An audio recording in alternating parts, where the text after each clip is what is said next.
Okay, so it looks interesting. It looks pretty good. After I show you how to make it, we can try it and see how it turns out. Now, what we're going to make today is what you saw.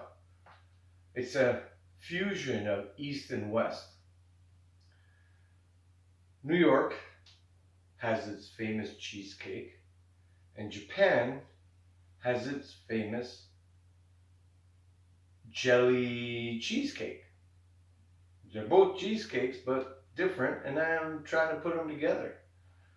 Now, I preheated the oven before I started anything. I preheated the oven because I got to make what I have. I got to make what I can make, right? So these complement pie shells are around $5, and they have 0 calories. I can't believe it, but I read the ingredients or the whatever it is that tells you how many carbs and how much fiber and how much. Stop fighting! What? And look, these things are solid. I mean, I'm not making no pie crust. I mean, not now. I'm just learning. Listen, if you can't tell, I'm a man. And I don't follow instructions. I gotta test it out for myself, fail 1,000,001 times before I actually make something worth eating, and then I can put it on YouTube and share it with the rest of the world. So today is gonna be jelly Japanese New York cottage cheesecake, and I hope you like it. So I preheated the oven to 300 degrees. Now normally everything I cook is at 350, but I'm a mess today. You can see I'm not wearing the apron that I got for free because in the course of developing this, the apron met a tragic end. But irregardless, we shall continue moving forward. So into a preheated oven for around 10 to 15 minutes, I'm going to put these pie shells, and while these pie shells are baking up, we're going to mix the mixings together. Hang on a second. I got it. And if I don't fall in the oven, like the old witch in Hansel and Gretel, we will continue.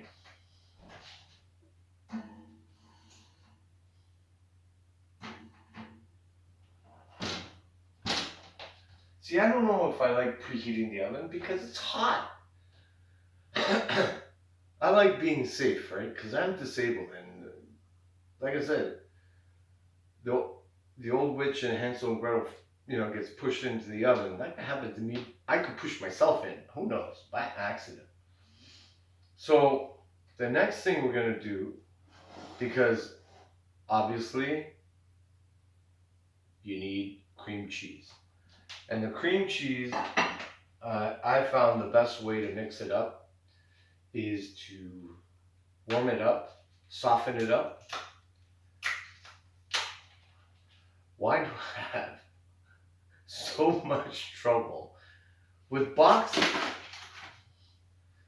I mean, seriously, this is like some kind of. Just stay calm. How do you open this?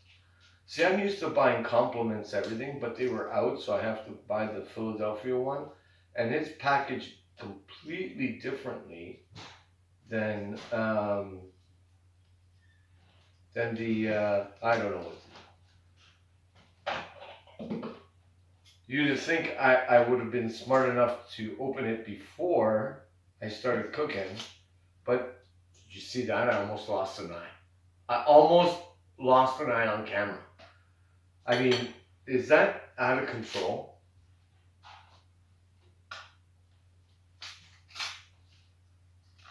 Why is this like so hard to open?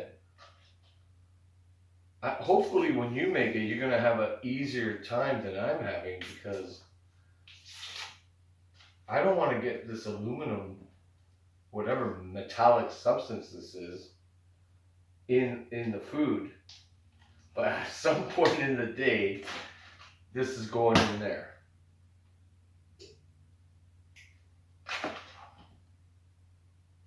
Sorry, I have to do a safety check.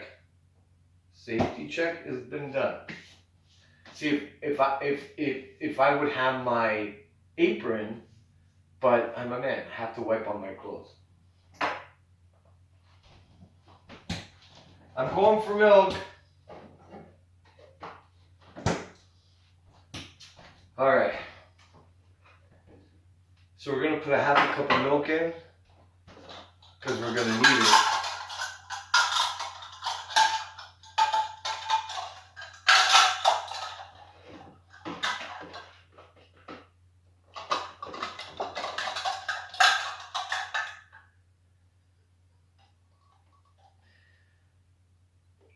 Half a cup of milk. Ah, never mind. It's a half a cup of milk is going in. Everything I use after I use it goes to the right. Goes to the right. Lid on. And we're just gonna warm it up at a medium temperature. So I'm setting it at 3. I don't know what that means in cooking terms, but 3 it is. Now let's get rid of the scissors because I don't think I'm going to need them again, but I'll put them here. So now we're going to mix our ingredients in the blender, but I found that there's a way to put it in that makes it smoother and not so, hard to mix the ingredients together. So the very first thing I'm going to put in is eggs. Now, 4 eggs, but I'm only doing 2 shells, so I'm only doing 2 eggs. 1 egg per shell. And I know you're looking for my beautiful little red cup that I have for putting the shells in, but I got the little box from the cream cheese, so that's perfect.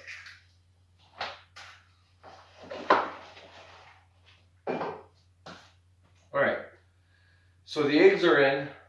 The next thing, and what I found is for cottage cheese, 1 tub, 2 tablespoons of Splenda counteract the salt and the sourness of the cottage cheese. However, we're putting oat flour in, and for every half cup of oat flour, 1 tablespoon of monk fruit. So, and we're going to be using stuff that I've never used before, so who knows how it's going to come out. And I would say the cream cheese has a tart flavor, so we might put 4, right? So, but first I'm going to start with what I know. 3 heaping tablespoons of monk fruit.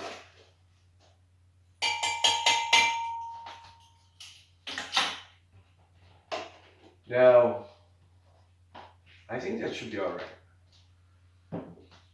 But always put the wet ingredients that you're going to use last, because then it just binds up inside. This is Fleshman's cornstarch. So 1 tablespoon, right? And there's got to be a way to do this where you don't get all over your knuckles dust, right? Baking powder, because we're going to put flour in, right? 1 teaspoon. Let's double check that. 1 teaspoon.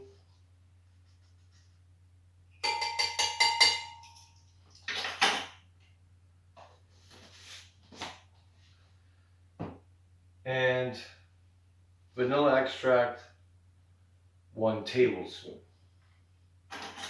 Right?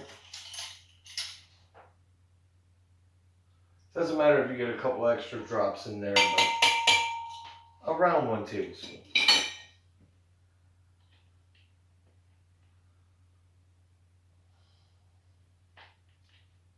Okay, so we're going to mix this up. I don't know how, but the milk multiplied and someone flying across the room.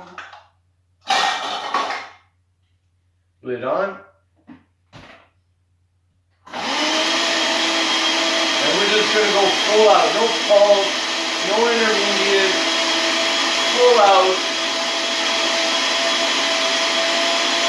Smash them up dirty. So all the wet and extra stuff will blend together. I don't have the patience to wait for the exact amount of time, so you figure out what looks blended to you and you go for that. If you think you need more, go. That looks pretty good to me. So now we're going to get a 1/2 cup of Quaker oat flour. 0 sugar. Now everything here costs less than $5, right? So economically, it's awesome, including the shells, which I've forgotten to set the timer. Right? It's perfect. It's perfect. So I would say 1/4 cup, a heaping 1/4 cup. Well. Perfect. So a heaping 1/4 cup is like maybe just under 3/4 of a cup. But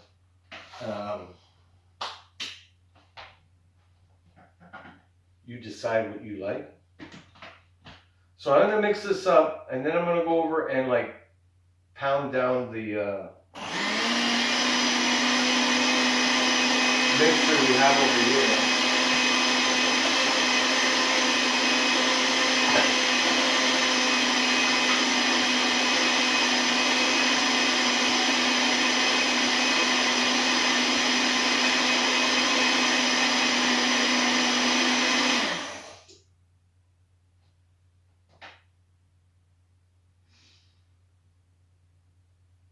So this still needs to soften up a little bit more.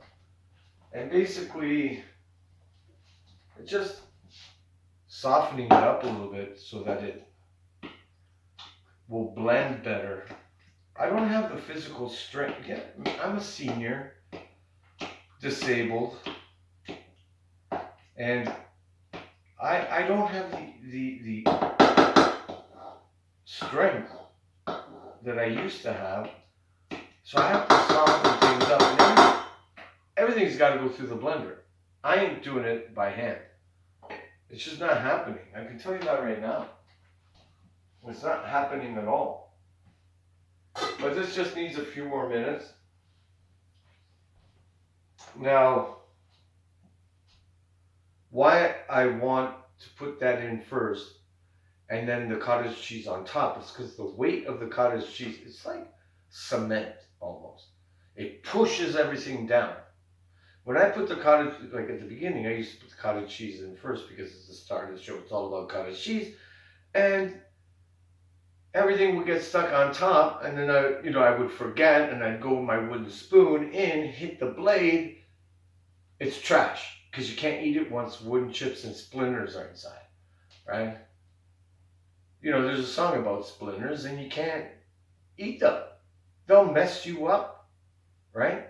So I try to remember to turn off the blender, but I'm a man, and spinny loud things are soothing, right?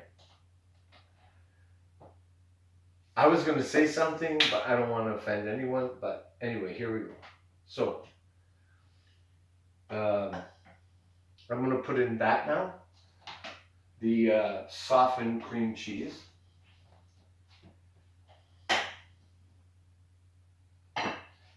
there's a little bit of milk to help with it because I put flour in, and I'm always worried that the flour, you can see the steam coming off of it. Hopefully I don't cook the eggs at the same time because I don't want to have that problem where it get all curdy and mushy, and because the cottage cheese has got curds. So while that's going on, I'm going to open up the cottage cheese and get it ready.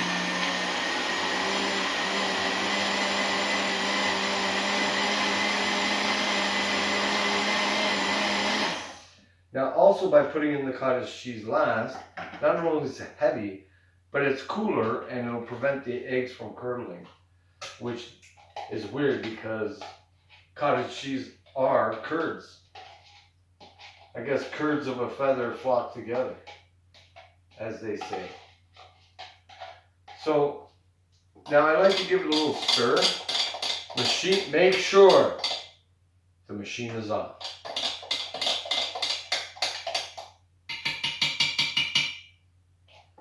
Make sure, please. Okay. While that's going on low, I gotta go check the pie shells because I completely forgot about them.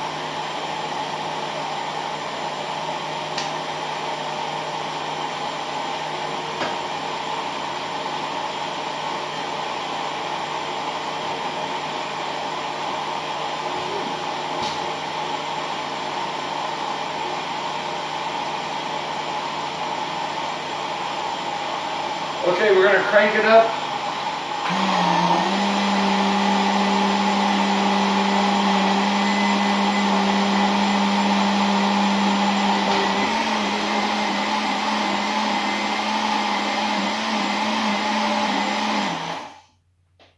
Now, it looks mixed, but I'm going in with the wooden spoon. You know what I should do? I should turn off the power in the house because it's the only safe way for me to go in there.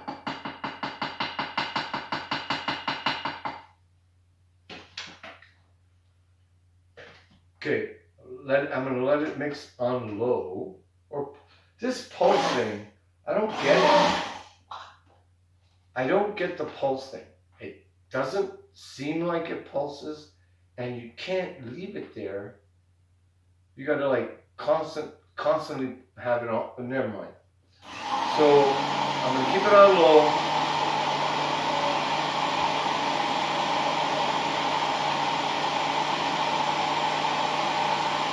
Safety first.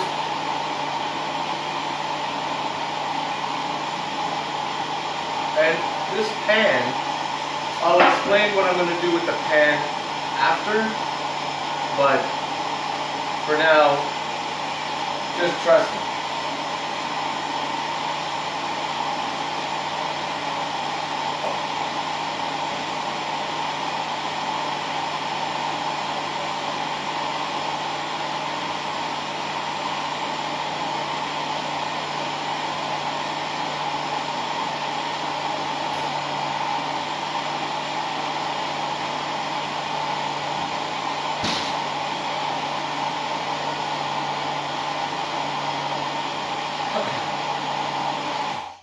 All right.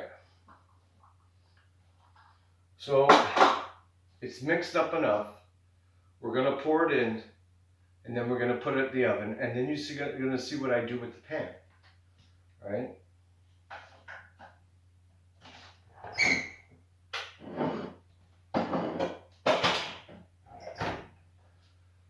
I'm starting the water to boil. Okay.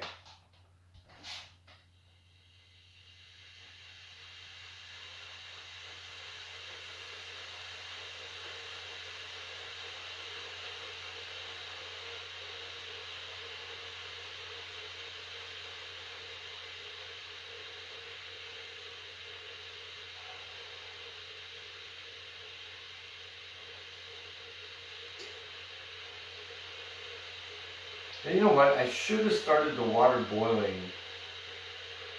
before, but I forget. I can't help it. I had a stroke and then a brain hemorrhage, and my memory, I don't have a memory for anything. Okay, we're gonna pretend like the water boiled, right?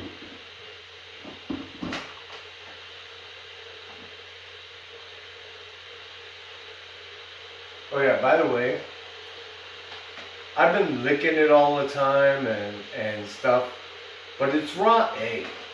Don't lick it because it can cost you some intestinal fortitude problems. So, by the magic of the universe, oh, it's boiled. And then you want to put some boiling water in because we made like a custard, right? And that custard works better with a little steam. It's just how it is. I don't know what to tell you, but with a little steam inside the oven, it doesn't have to be like a sauna or a steam room where it's like billowing everywhere. Just a little moisture helps everything work better, right? You know what they say, a little moisture makes everything work better? Well, yeah. If my kids and grandkids are watching, well, I don't have to worry about my grandkids, but my kids, they're probably... Okay, like I was saying, the battery ran out, and I put it in the oven at 300 for 30 minutes. I say, my grandkids, Grandpa is like, can you stop talking? We're hungry. Just give us the food. But, it happens. Grandpas talk, and we tell stories. And sometimes our stories are boring and drag on forever. Hang on.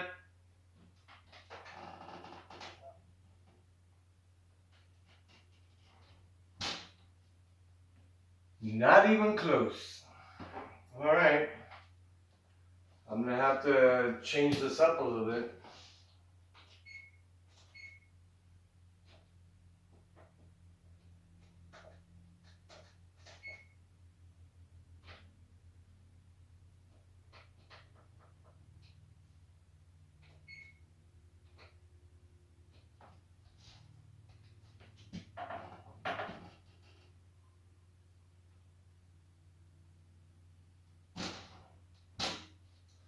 Okay. You know how they say you're not supposed to talk because it could deflate the thing? But it's not even close. So I increased to 350 and another 20 minutes. We'll be back. I mean, I don't know. I'm learning just like you're learning. Let's see. I mean, it looks good, right? It looks okay, but what do I know? We'll give it another 20 minutes. And then you're supposed to leave it in the oven for an hour. Okay, all right. Okay, so I fell asleep on the couch.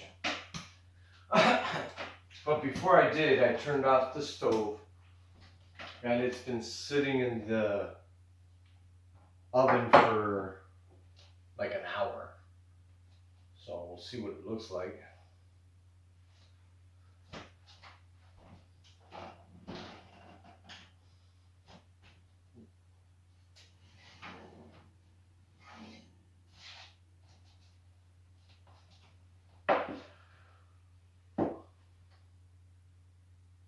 Almost all the water is gone.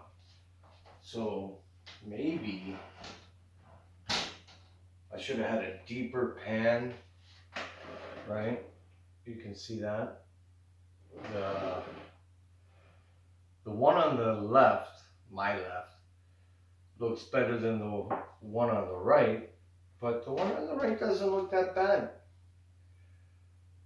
Although the one on the left looks much better.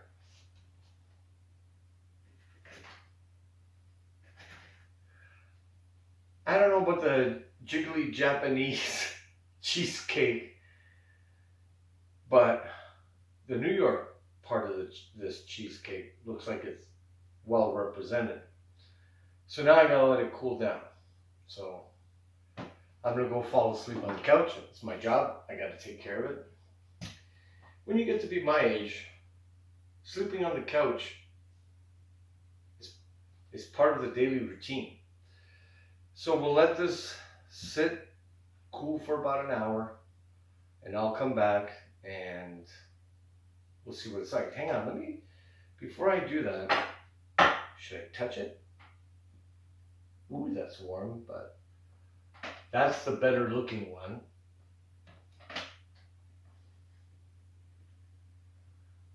And that's not too bad. I mean, honestly. Not a lot of jiggle though. Ooh.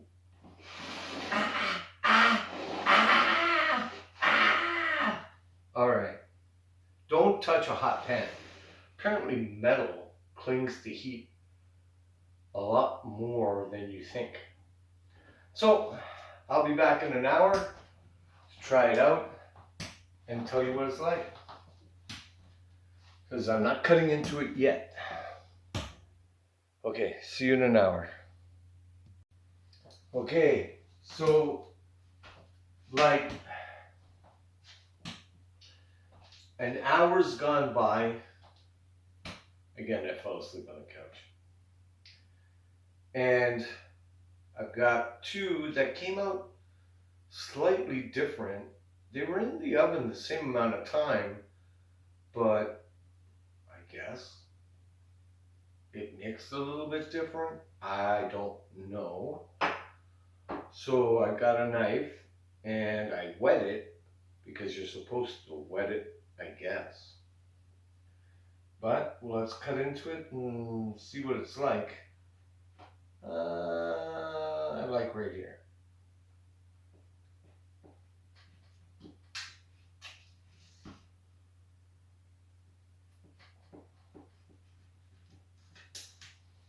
Is that too big a piece? I don't know. Where did I make the line? Okay, missed it completely. I got this piece, and then I've got this piece because I missed the line, right? Now, this is the first ever fusion of Jiggly Japanese cheesecake and New York style cheesecake. And I think the New Yorkers, you know, I think they took over the show. Like, I'm going to try this in a second. However, I think the Japanese have to send more people. I'm only kidding. What happened is you got to make like a meringue. So you got to take eggs, separate the yolk, and with the yolk you make one part of it, and with the whites you make a meringue and fold it in. Well, I'm not wearing my apron. It was a disaster. It was absolute disaster trying to separate. Forget it. I gotta find a way. Like, I know in the mainland you can get egg whites and egg yolks in cartons. I know it's not. You can separate them. I tried. I tried. Believe me. I mean, I could have made a video just on me trying to separate eggs. It wasn't gonna happen. It's not happening. But, I mean, I'm gonna get my videographer to watch me try it, and stick around. You'll see my reaction to the first ever East meets West Japanese Jiggly cheesecake and New York style cheesecake fusion. I'll be right back.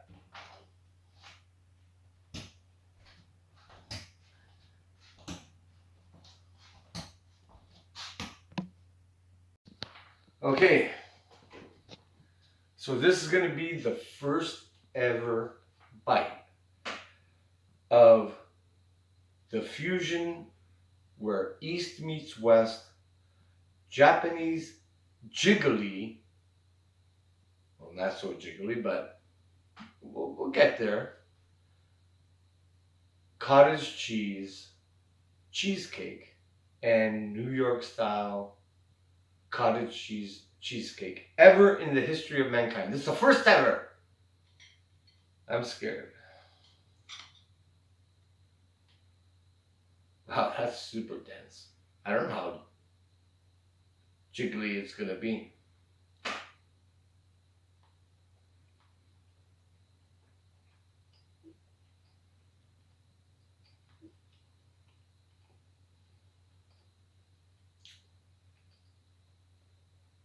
It's good, but it's not knock my socks off. Because if you've ever seen jiggly Japanese cottage cheesecake, it's light and airy and fluffy and about probably that much bigger. And it's like 99% New York cheesecake and 1%, and I'm giving it a lot of credit at 1%, jiggly Japanese cottage cheesecake. But it'll pass. Like, I mean, there's maybe in that whole big slice, maybe 1 gram of sugar from the cottage cheese. Everything else is sugar free.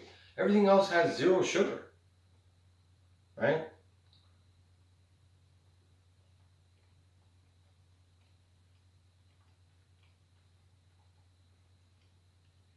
Talking about zero sugar. This needs more sugar, more monk fruit. We'll try again because we're going to marry East and West. There's going to be Japanese and New York fusion. Today was okay, but stick around till the end. I got to show you some stuff. And if you could, please like, share, and subscribe. I would really appreciate it. And maybe if I ever get monetized, I can actually buy the KitchenAid equipment to make this. So for now, see you later. Check out the fog. You can't even see the fish plant across the harbor. But that's nothing. Some days you can't even see the house. Can't even see my neighbor's house just down there or the tree. So today's a little bit foggy. But if you don't mind, like, share, and subscribe. Thank you.